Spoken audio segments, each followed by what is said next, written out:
My girlfriend posted the stupidest thing I've ever read, and it blew up our lives. I'm not even exaggerating. It all started last Tuesday. I was scrolling through my phone on my lunch break when I saw the post from my girlfriend, Jenna. It was one of those generic, inspirational quote images with a sunset background, but the text was what got me. Don't let your boyfriend stop you from finding your husband. I just stared at it. After 4 years together, living in an apartment I'd had before she even moved to the city, this is what she puts out there for everyone to see. I didn't even think. I just commented, "Good luck finding him." Then I went to my profile, changed my relationship status to single, and made sure to tag her mom, her dad, and her sister in the post. Her post disappeared in minutes. My phone, however, started to explode. First came the texts from her, a string of question marks. Then, "What did you do?" Followed by, "Take that down right now." I ignored them. Then her sister Chloe messaged me. "Mark, what is going on? Jenna is hysterical." I sent Chloe a screenshot of Jenna's post. Her only reply was, "Oh. Yeah, oh." Her mom called me twice, but I let it go to voicemail. I didn't need to hear the shrieking. I put my phone on silent and tried to get back to work, but the anger was just a cold, hard knot in my stomach. I knew when I got home it was going to be a mess. I was right. The second I walked through the door of my apartment, she was there, standing in the middle of the living room with her arms crossed. Her face was puffy and red from crying, but now it was just set in a mask of fury. "You humiliated me," she hissed. "You did that yourself," I said, dropping my keys in the bowl by the door. I walked past her into the kitchen to grab a bottle of water. I wasn't going to have this conversation dehydrated. "It was just a quote. It didn't mean anything," she yelled, following me. "Everyone posts stuff like that." "No, Jenna, they don't. Not when they're in a supposed serious relationship," I said, twisting the cap off. What was I supposed to think? That you were just window shopping for my replacement while I was paying our rent? That is so unfair. You know I'm not like that. I just laughed. It wasn't a nice laugh. Your post said the opposite. You told the entire world that I was a placeholder, a temporary obstacle. So, obstacle removed, you're welcome. She started crying again, but this time it was the angry, frustrated kind of crying. "So that's it? 4 years and you throw it all away over one stupid post? And you had to tag my family? My mom is freaking out?" "Good. Maybe she can help you pack," I said, walking back into the living room and sitting on the couch. I picked up the remote. "I want you out by the end of the month." Her whole demeanor changed. The tears stopped instantly. A nasty, confident little smirk appeared on her face. "No," she said simply. I looked up from the TV guide. "What do you mean, no?" "I mean no, I'm not leaving. I live here. I get my mail here. My name is on the lease. You can't just kick me out, Mark. That's not how it works. I have tenants' rights." She stood there, looking so proud of herself for knowing that little legal tidbit. She really thought she had me. She figured she could stay here, rent-free, while she figured out her next move, probably while simultaneously auditioning for the role of husband. The thought of her bringing some other guy into my apartment, sleeping in the bed I paid for, while I was stuck here, made something in my brain snap. "We'll see about that," I said, my voice dangerously quiet. She just shrugged, turned on her heel, and flounced into the bedroom, slamming the door behind her. I sat there on the couch for a long time, the TV humming in the background, and I started making a plan. This wasn't just a breakup anymore. This was war. The next few days were a special kind of hell. She'd be sickeningly sweet one minute, asking what I wanted for dinner, and a monster the next, blasting music until 2 a.m. on a Tuesday. She started having friends over constantly, loud, obnoxious people who left messes I always ended up cleaning. One night I came home and found one of her friends, some guy named Todd with a punchable face, sitting on my couch drinking my beer, with his feet on my coffee table. I walked in, looked at him, looked at Jenna, and just said, "Get him out." Jenna rolled her eyes. "Mark, don't be a jerk.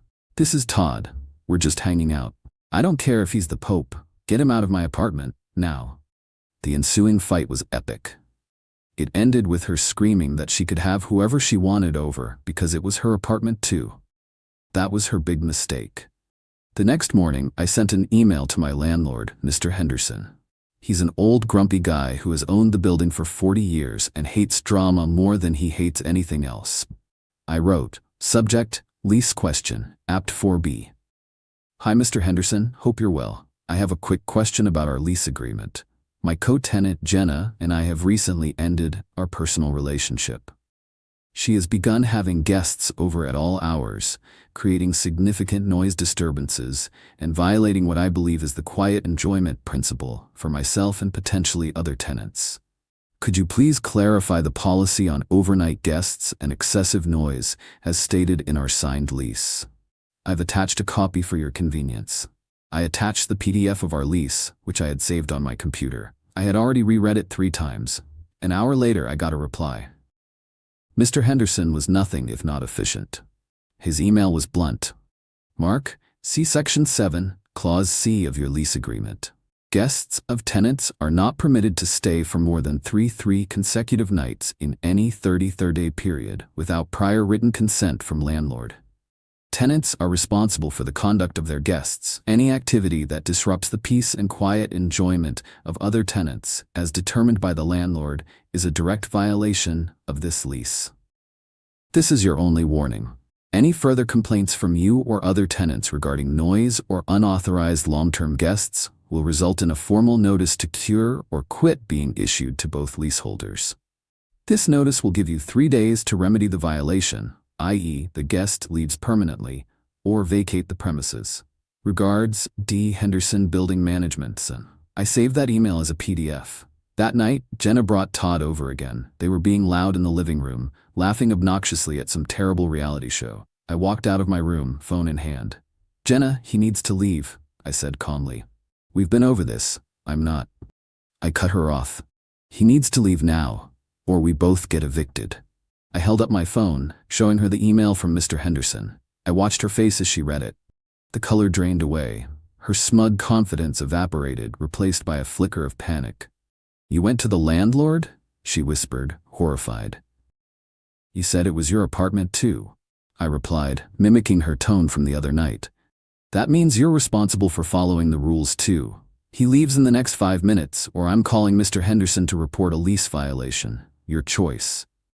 Todd, who had been watching the exchange like a tennis match, suddenly seemed very uncomfortable. He stood up, grabbing his jacket. Hey man, it's cool. I was just leaving anyway. He practically ran out the door. Jenna stared at me, her mouth opening and closing like a fish. She had nothing to say. I had taken away her new favorite toy. She retreated to the bedroom, and I had the first quiet night in a week. The victory was small, but it was a start. The eviction threat hung in the air now. She knew I was serious. She had a deadline, whether she liked it or not. With the threat of eviction looming, Jenna's strategy shifted. She couldn't use the apartment as a weapon anymore, so she moved on to our possessions.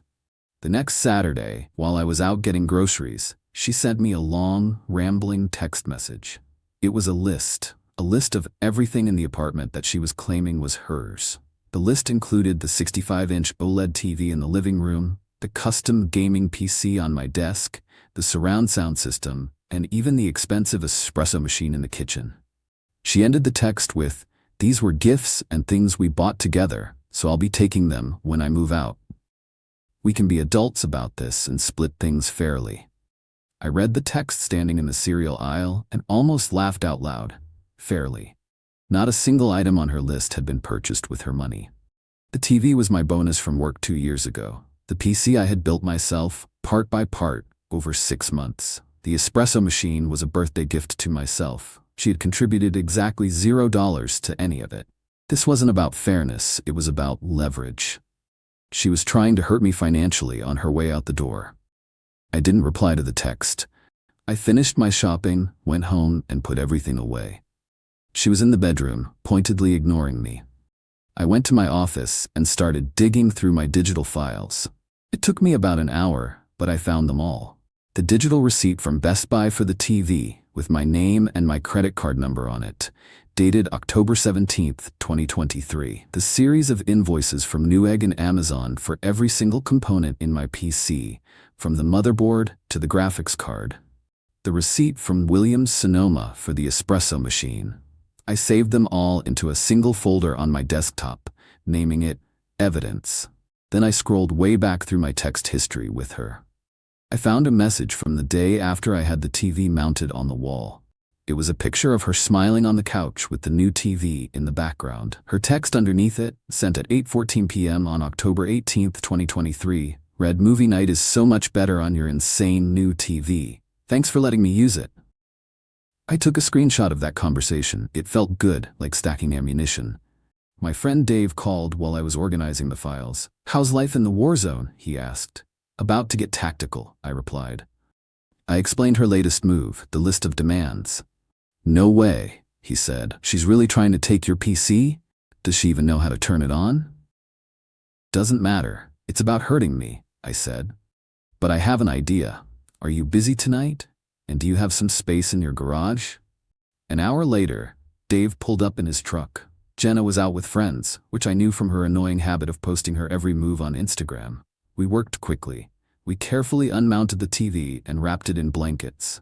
We disconnected my entire PC setup, tower, monitors, keyboard, everything, and loaded it into his truck bed.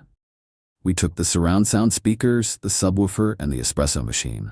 In 30 minutes, every high-value item from her list was gone.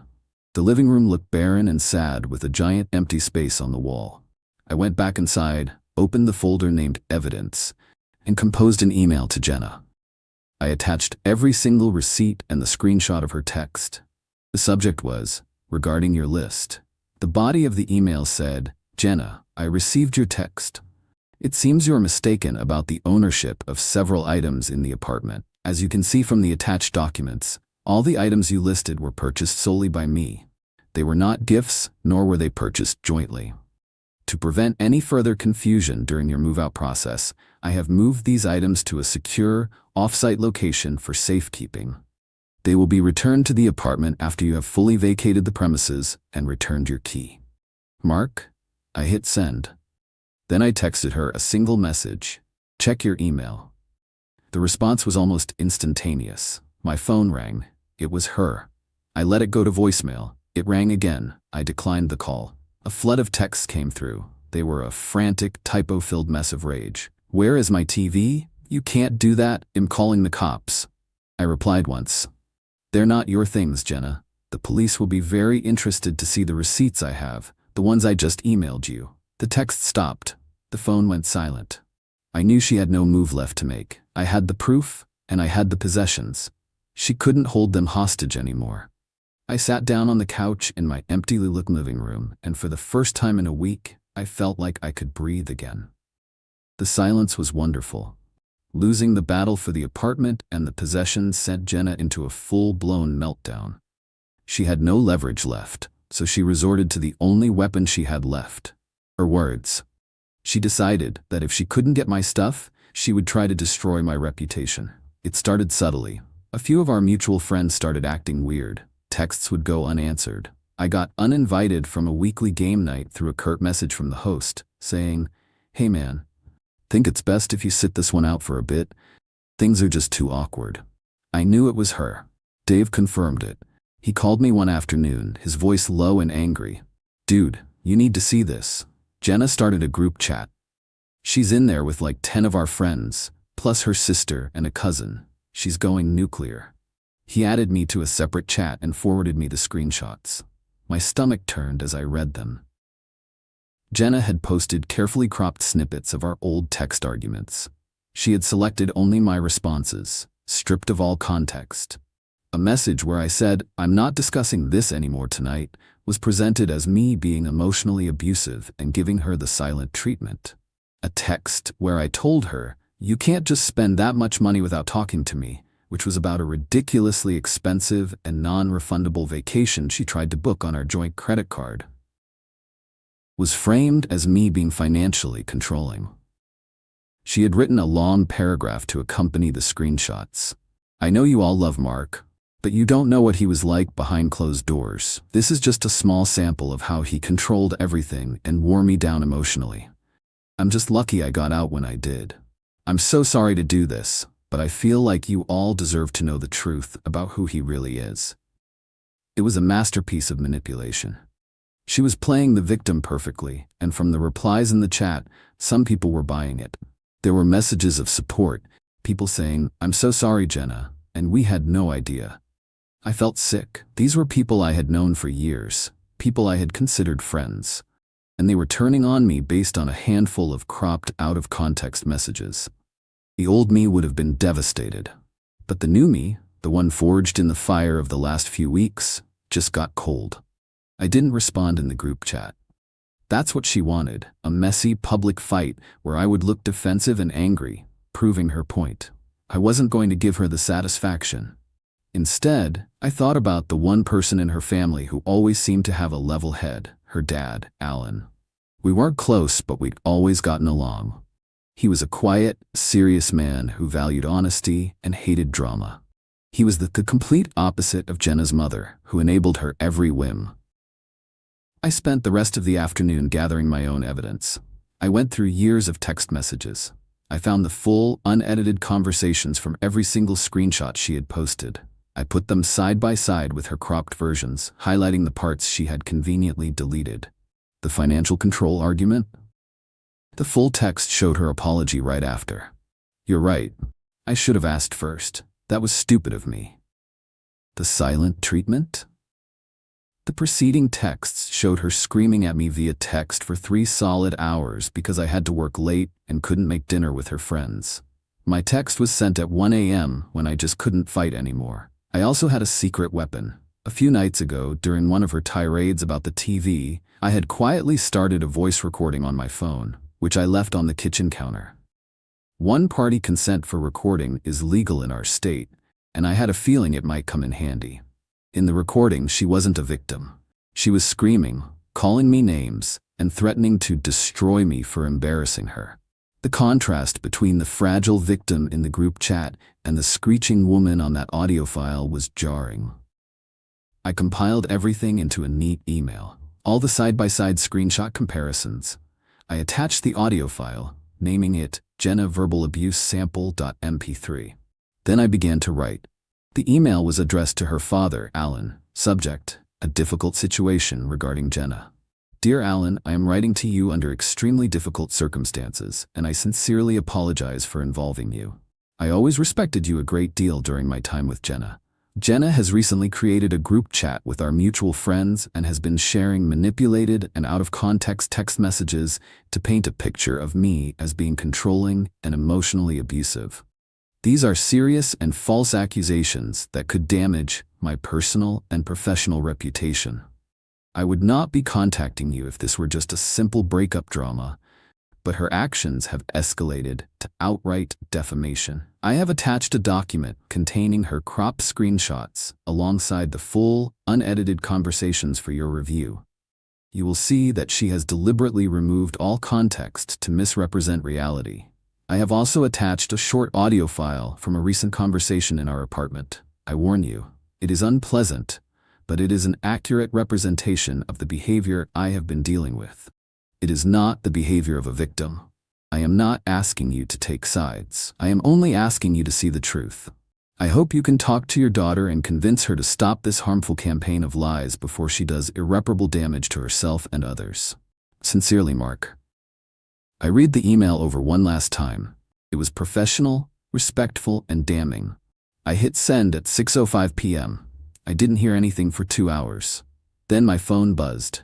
It was a text from a number I didn't recognize. "This is Alan. I've seen everything. I am dealing with this. I am very sorry, Mark." 20 minutes after that, the group chat exploded. Jenna posted, "My dad is calling me. What did you do, you psycho?" Then she must have deleted it, because it vanished. Another friend in the chat, one who had been on my side, texted me privately.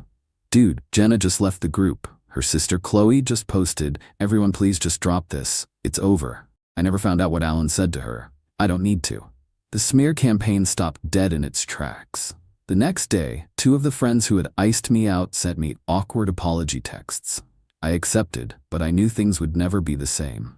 Jenna was out of my social life for good. 3 days later, I came home from work to find all her things gone. The key was on the kitchen counter with a note that just said, "I hate you."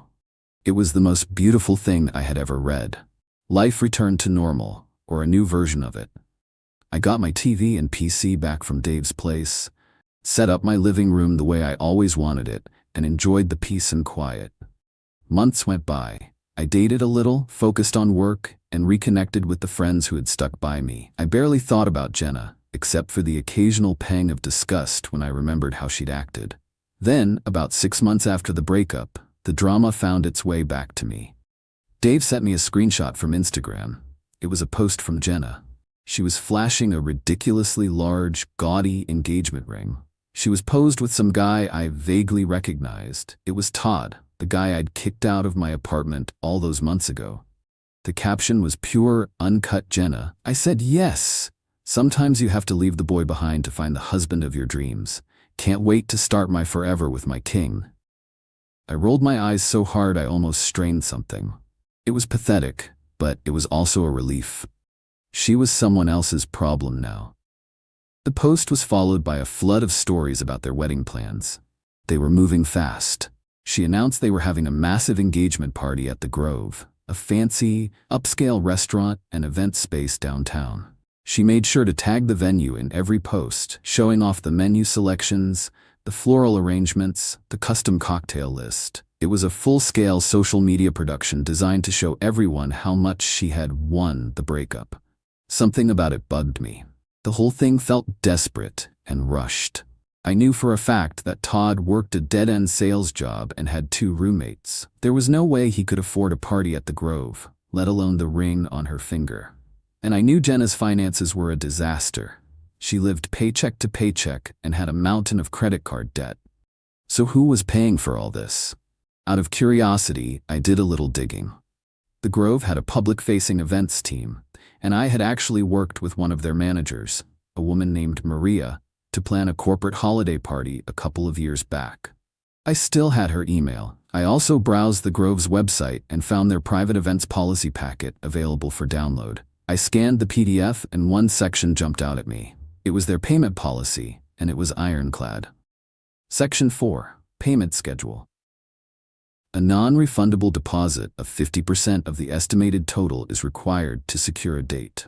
The remaining 50% balance is due and must be paid in full, no less than 14 business days prior to the event date. Any outstanding balance on the day of the event for additional services, e.g., open bar overages, must be settled before the conclusion of the event. The Grove reserves the right to cancel any event for which the final payment has not been received by the deadline. I remembered the chaos of our work party, how strict Maria had been about getting the final check from my company 2 weeks out. They didn't mess around. Jenna's party was scheduled for a Saturday, Chet just 3 weeks away. I wondered if she'd read the fine print. A week before the party, an idea, a terrible, beautiful, petty idea, began to form in my mind. It was a long shot, but the thought of it was too delicious to ignore. I created a new, anonymous email address. It took 5 minutes. The night of the engagement party, I saw the pictures start to pop up on social media from some of our old mutual acquaintances. Jenna in a white dress, Todd in an ill-fitting suit, both of them with plastered-on smiles. They were there. The guests were arriving. Everything seemed to be going according to plan. At 7:30 p.m., half an hour after the party was scheduled to start, I logged into my anonymous email account. I sent a message to Maria, the event manager at the Grove. The subject was, "A friendly warning regarding your Sat night event, Jenna and Todd." The email was short and to the point. "Miss Garcia, I'm a former client and I wanted to pass along some information that might be relevant to your event tonight. The bride-to-be, Jenna, has a documented history of financial instability and of expecting her partners to cover her expenses. I just wanted to ensure you've secured your final payment for the evening's festivities. She talks a big game, but doesn't always follow through. To give you some context on her character, I've attached a screenshot. This is a public social media post she made while in a previous long-term relationship, just before she left that partner. Hope the night goes smoothly for you." I attached the original screenshot, the one that started it all. The stupid quote with the sunset background, "Don't let your boyfriend stop you from finding your husband." I hit send, closed the laptop, and went to watch a movie. I had planted the seed. Now I just had to wait and see if it would grow.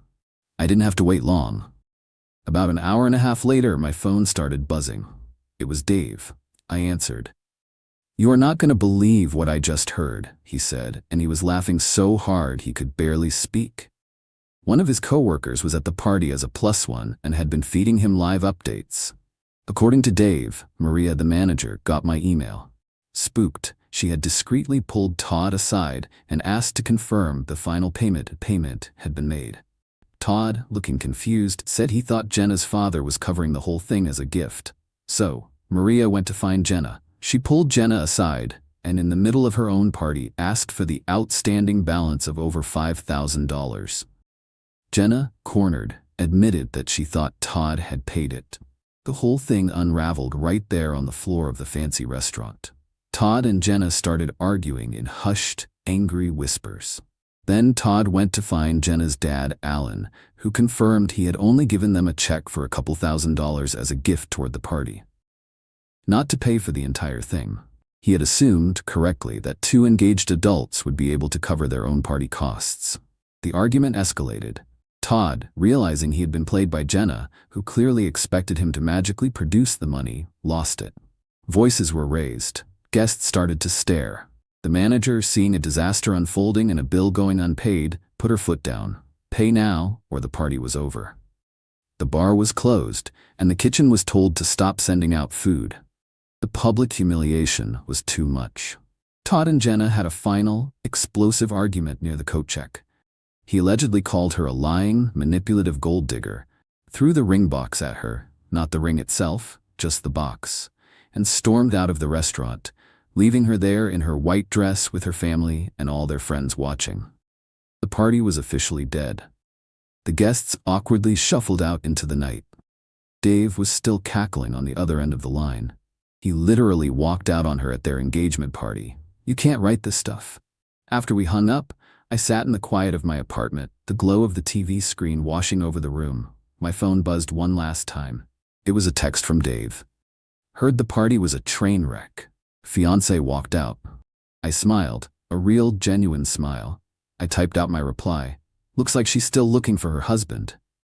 Then I opened up her contact, pressed block, and deleted the conversation for good.